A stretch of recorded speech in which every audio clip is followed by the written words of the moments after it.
हरित क्रांती 1960च्या दशकात सुरू झाली.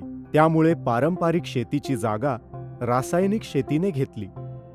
हरित क्रांतीपूर्वी बियाणे संवर्धन हा भारतातील शेतीचा एक अविभाज्य भाग होता. परंतु हरित क्रांतीच्या काळात संकरित बियाण्यांचा वापर सुरू झाल्यामुळे ही प्रथा हळूहळू संपुष्टात आली. संकरित बियाणे कंपन्यांच्या प्रभावामुळे शेतकरी संकरित बियाणे खरेदी करू लागले. कालांतराने जुने देशी बियाणे नाहीसे झाल्यावर नाईलाजानं शेतकऱ्यांना संकरित बियाणेच वापरावी लागली व बियाण्यांवरचा मालकी हक्क गमवावा लागला.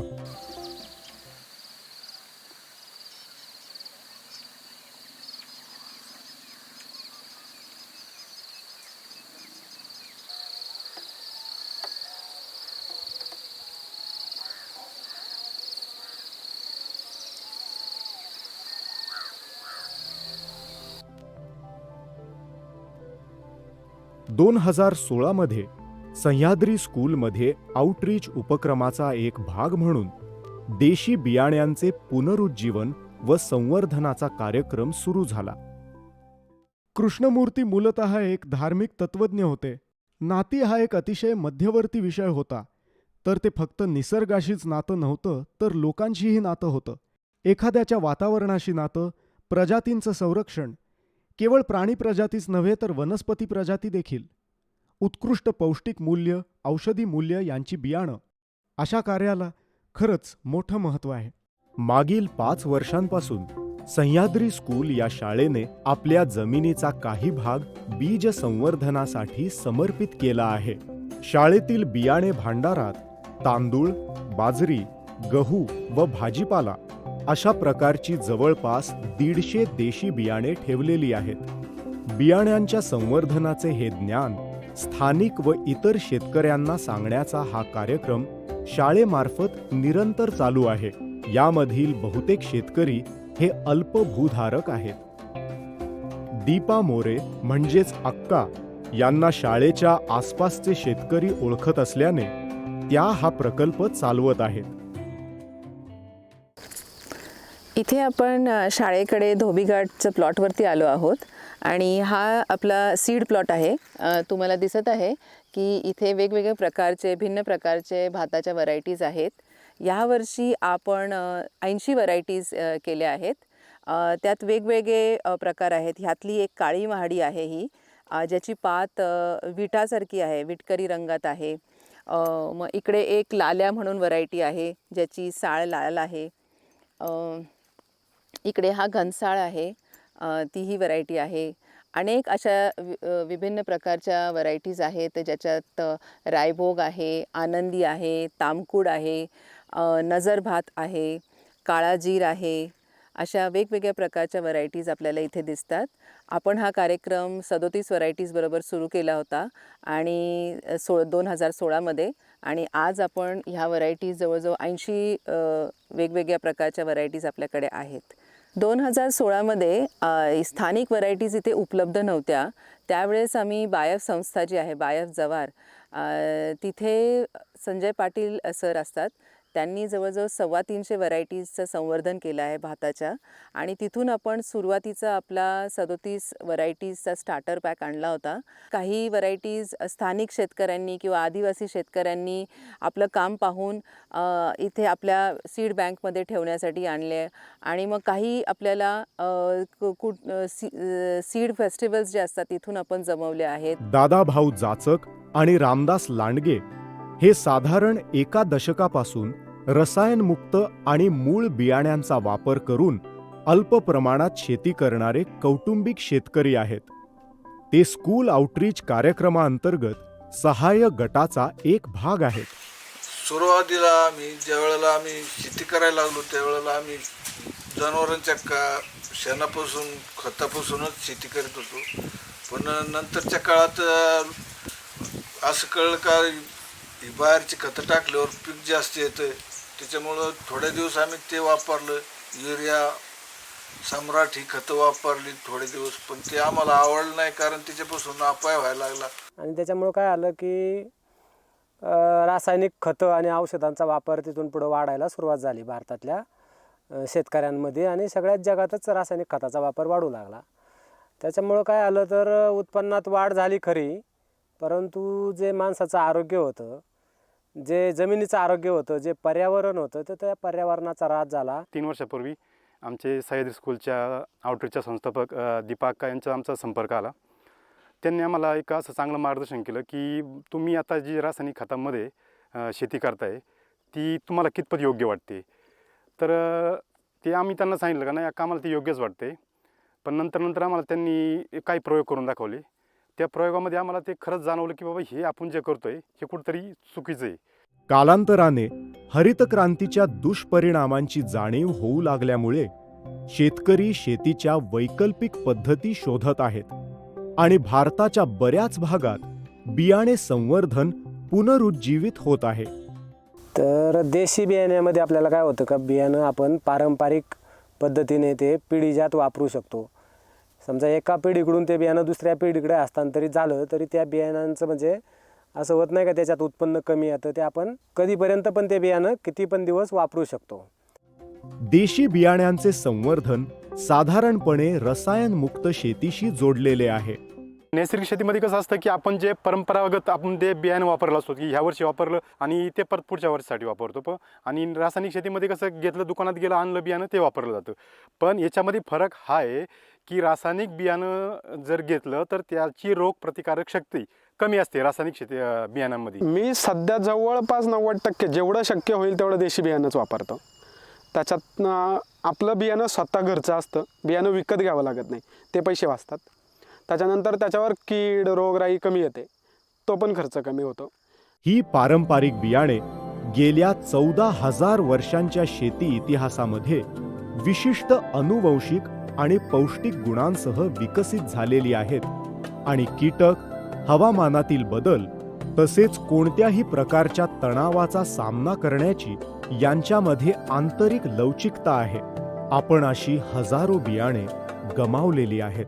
देशी व्हरायटीज जे असतात ते विभिन्न प्रकारच्या आपल्या जमिनीत ते रूप घेत असतात. तर देशी व्हरायटीजमध्ये तग धरून राहण्याची खूप क्षमता असते. भारतात हरितक्रांतीपूर्वी तांदळाच्या लाखोंपेक्षा जास्त जाती होत्या. आज त्या काही हजारांमध्ये आहेत. आपल्याकडं तांदळाच्या आता 6 व्हरायटी भाताच्या वेगवेगळ्या केलेल्या आहेत. आणि पूर्व परंपरागत जे ज्ञान होतं की बाबा ह्या वेळेला हा भात करायचा. भातामध्ये आम्ही ढवळ आहे जो की कॅल्शियम भरपूर प्रमाणात आहे, लोह आहे.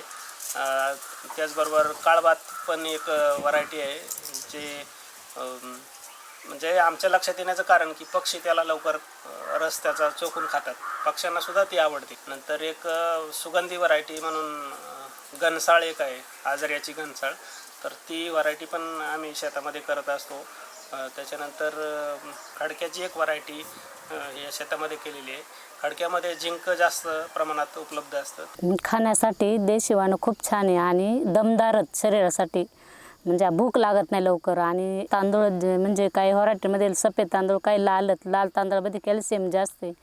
आणि खाण्यात जर आलेच तर आपल्या समजा आपले सांधे दुखतात त्याच्यासाठी खूप छान आहे ते खायला लाल तांदूळ. हा देशी बियाण्यामध्ये कसं होतं, संकरितमध्ये लोकांची सवय लागली असल्यामुळं का उत्पन्न वाढतं, पण खायला इतकं व्यवस्थित चांगलं नाही, पौष्टिक नाही हे परदेशी बियाणं. आणि आपलं देशी खायला चांगलं असल्यामुळं त्याची वाढ केलीच पाहिजे आणि ते आम्ही करतो 3 वर्ष झाले. हायब्रिड बियाण्यामुळं सांधे कमजोर झाले, हाडं ढिसूळ व्हायला लागली होती. आता हे सेंद्रिय शेतीचं अन्न खाल्ल्यामुळं जरा हाडं दुखते नाही, काय नाही, हातपाय चांगले. सुभाष पाळेकर यांनी विकसित केलेल्या शेती पर्यावरणीय पद्धतींपैकी एक म्हणजे नैसर्गिक शेती आहे. ही जीवामृत वापरते, जे एक सूक्ष्म जीव वाहक आहे. हे 200 लिटरचा ड्रम आहे आणि त्याच्यात आपण जीवामृत बनवलेलं आहे. तर ते 1 एकरसाठी चालतं. तर त्याच्यात देशी गाईचं शेण 10 किलो, गोमूत्र 5 ते 10 लिटर, 2 किलो गूळ आणि 2 किलो डाळीचं पीठ आणि 2 मुठ्ठभर जीवाणू माती बांधावरची त्याच्यात टाकून ते 48 तासानंतर वापरायला सुरुवात करायची आणि 10 दिवसापर्यंत आपण ते जीवामृत वापरू शकतो शेतीसाठी. मी साधारण 3 वर्षापासून देशी बियाण्याचा वापर करतो, कोरवा आणि जोंधळी जिरगा. तर ही भातं करतो मी 3 वर्षापासून आणि ती करतो म्हणजे ती नैसर्गिक पद्धतीनं करतो मी. त्यामध्ये कुठलंही औषधं किंवा रासायनिक जी खतं आहेत त्याचा वापर करत नाही. आपले जे जनावरांचं शेण आहे त्यापासून बनवलेलं कुजवलेलं शेण त्याचं शेणखत म्हणून वापर करतो. मी 3 वर्षापूर्वी जिनी नावाची थोडंसं आकणकुण हे नेलं होतं, बी नेलं होतं. तर त्याचं वाढत मी आता 3 वर्ष झालं करतो आहे. त्याचं वाढून बियाणं काही 1-2 शेतकऱ्यांना बी दिले माझ्याकडलं. आणि खायासाठी ते उत्तम आहे, लहान मुलांसाठी किंवा मसाले भातासाठी. आमच्या इकडं जास्त करून मसाले भात होतो, मसाले भातासाठी चांगलं आहे. आणि पहिलं इंद्रायणी होतं, इंद्रायणी तर वडील करत होते, पण ते आता मी माझ्या घरात गेल्या वर्षापासून इंद्रायणी हे खात नाही, जिनीच वापरतो आहे आता. मी आमच्या शेतामध्ये 1-2 वर्षापासून नैसर्गिक पद्धतीने शेती करत आहे. आणि मागच्या वर्षी पण आम्ही इंद्रायणीचे भात केले होते. ह्या वर्षी आम्ही एक नवीन जात घनसाळ केलेली आहे. जेव्हा शेतकरी कृषी पर्यावरणीय पद्धतींचा अवलंब करतात तेव्हा त्यांच्या आसपासच्या जैवविविधतेचे पूर्णपणे रूपांतरण होते. यामध्ये जलसंधारण, मातीचे कायाकल्प, पिकांमधील पौष्टिक सामग्रीत वाढ होणे असे काही महत्त्वपूर्ण बदल घडतात. नैसर्गिक शेतीसाठी जैवविविधताची खूप गरज असते आणि ती आपल्याला इथे दिसत आहे. भाताच्याच इतक्या प्रकार आहेत इथे. भाताबरोबर आपण नाचणीही केली आहे आणि भाजीपालाही आहे आणि हे सगळं सृष्टीसाठी चांगलं असतं. आणि भाताच्यामध्ये इतक्या व्हरायटीज असल्यानंतर आपल्याला त्याच्यावरती येणारे वेगवेगळ्या प्रकारची दुसरे जे जीवसृष्टी असते की कीटक असतात किंवा त्यांना कीटक खाणारे पक्षी जे असतात आणि त्याच्या आजूबाजूचे सगळे वन्य प्राणी, ते सगळ्यामध्येच ही जैवविविधता दिसायला लागते आपल्याला. त्या सेंद्रिय शेतीमुळं आमच्या शेतीत गांडूळं जास्त यायला लागली. त्या गांडुळांपासून ती जमिनीत खत करावं लागली, सेंद्रिय खत. आणि पक्षी यायला लागले भरपूर. पक्षी अगदी आनंदाने बसतात, कारण ते किडे खाले तरी त्यांना काय होत नाही. शेतीवरले किडे खातात ते पक्षी सगळे. दुसरी गोष्ट, वर्षभर जर आपण ते सायकल, जसं पिकाचं वेगवेगळं असतं तसंच फळांचं सुद्धा असतं, तर ते आपण या शेतामध्ये हे पूर्ण करायचा प्रयत्न केलेला आहे की वर्षभर पक्ष्यांना खाद्य खाण्यासाठी किंवा घरटी बांधण्यासाठी घरं उपलब्ध होतील. आमच्याकडं सायरीचं झाड आवर्जून जपलेलं आहे, त्याच्यावरती आत्ता फुलं आलेली आहेत. किंवा वडाचं झाड आहे, पिंपळाचं झाड आहे, पेरू आपलं उंबराचं झाड आहे. दुसरी गोष्ट, रासायनिक कीटकनाशकांचा औषधांचा वापर नसल्यामुळं मधमाशांची संख्या खूप आहे आणि ते पोळे ह्याच शेतामध्ये बसलेले असतात आणि ते दुसऱ्या बाजूकडून आपल्याला परागीभवनाला मदत करून आपलं उत्पादनसुद्धा वाढवत असतात. आणि पूर्वी मिश्र पीक पद्धती होती. तो सगळं जे घरी आपल्याला लागल सगळं धान्य, कडधान्य, भाज्या, फळभाज्या तो सगळं घरच्या घरी उगीत होता पहिला. खंडाळवाडे गावात एक सुभाष फाळेकरची मिटिंग पाहिली मी. मंचरला मिटिंग होती जी 8-10 दिवस होती. त्याच्यातूनच मला थोडासा मार्ग मिळाला, थोडा मिळाला. त्याच्यानंतर तुम्ही आल्यावर इथं जास्त मार्ग दिला. ते मला तेव्हा पटलं होतं, आत्ताही पटले. पण सगळ्यात उत्तम हे करून पहा आणि खाऊन पहा. हे जे आहे ना, हे करून पहा आणि खाऊन पहा, त्याची चव सांगा. मी माझ्या शेतामध्ये कुरवा, चखावा आणि पुसा या 3 देशी जातींचं वाण केलेलं आहे. चखावा 2 वर्ष झालं चखावा केला होता आणि त्याची तो तांदूळ चखावाचा काळ्या कलरचा आहे आणि खायला नैसर्गिक एक सेंद्रिय शेतीतला खाण्यासाठी एकदम चांगला असल्यामुळे मी ते गेल्या वर्षी केला होता. यावर्षी कुरवा केले.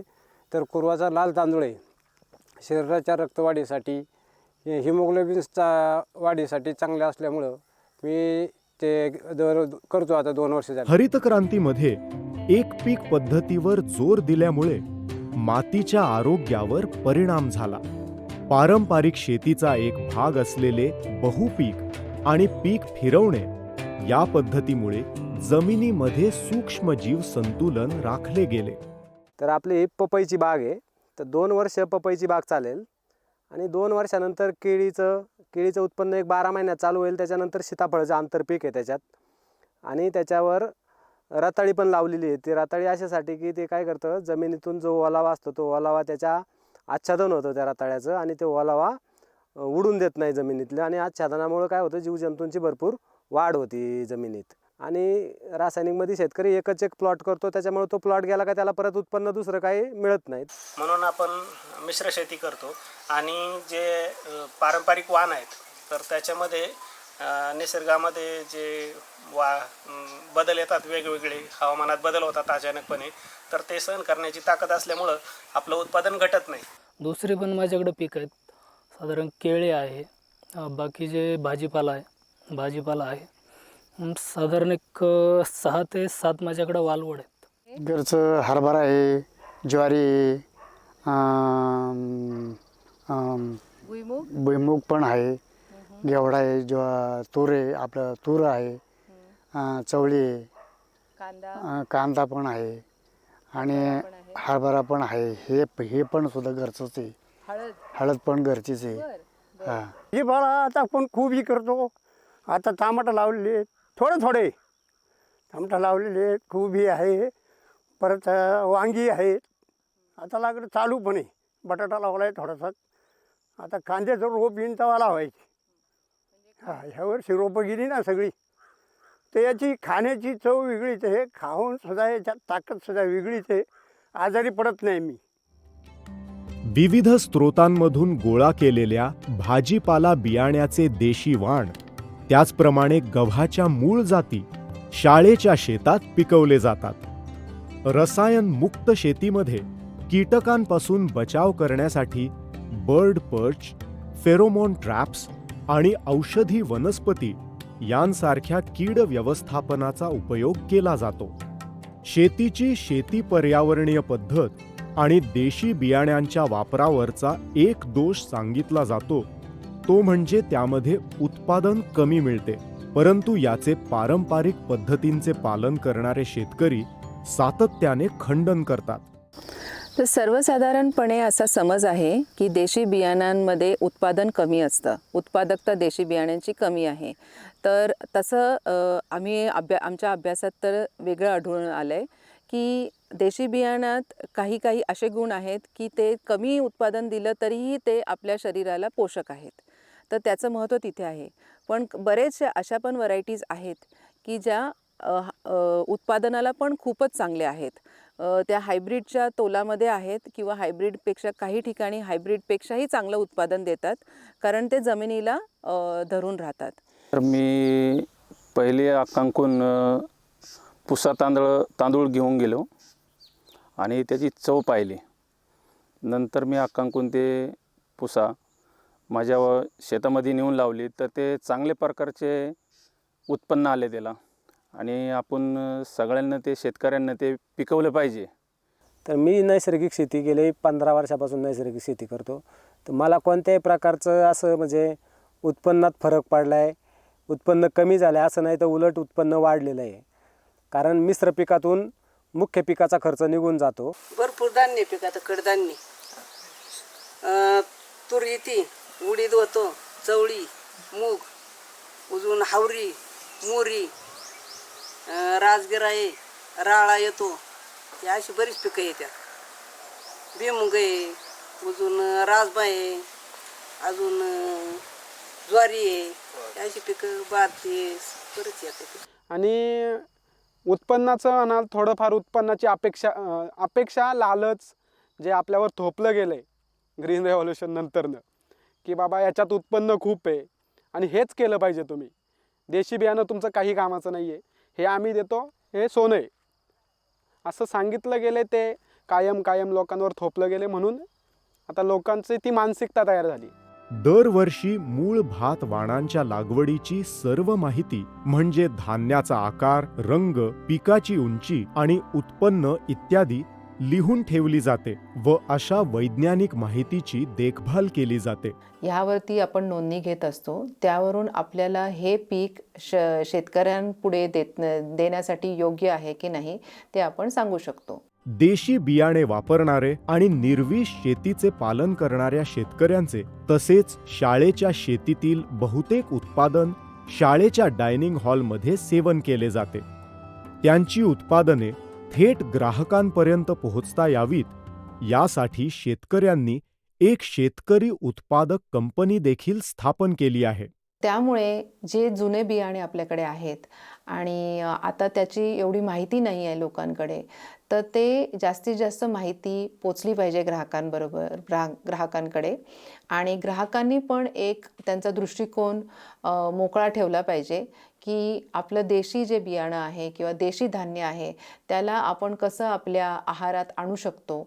नैसर्गिक शेती वळल्याचं कारण आणि बाकी लोक का वळत नाही, तर ह्याच्यामध्ये असं प्रॉब्लेम असा दिसून आलेला आहे की शेतकऱ्यांना इन्स्टंट फायदा पाहिजे. म्हणजे लगेचच्या लगेच मी आज खत टाकलं की मला लगेच त्याचं पिकात लगेच फरकच दिसला पाहिजे.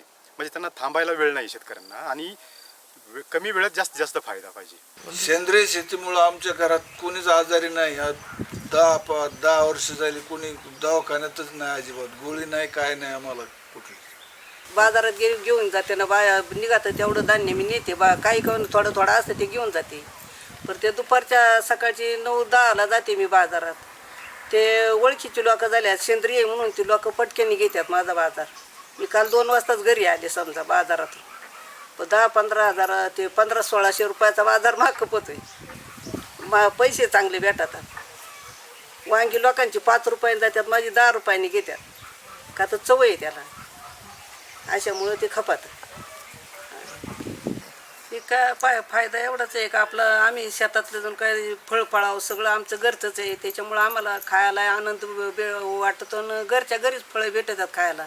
चिकू आहे, नारळ आहेत, पेरू आहेत, अजून कवटे आहेत, अशी फळं भरपूर आहेत. पपई आहे, ही फळं घरचीच आहेत आणि त्याच्यामुळे ते कायम चालू आहे. केळी आहेत, सतत एक ना एक फळं असतंच चालूच खायला. त्याच्यामुळे आनंद आहे. सह्याद्री स्कूलने पहिले पाऊल उचलले असून शेतकऱ्यांनी रसायनमुक्त शेती करण्याचा पर्याय निवडला आहे. आता ही चळवळ पुढे वाढली पाहिजे, जेणेकरून ती दूर दूरपर्यंत पोहोचेल.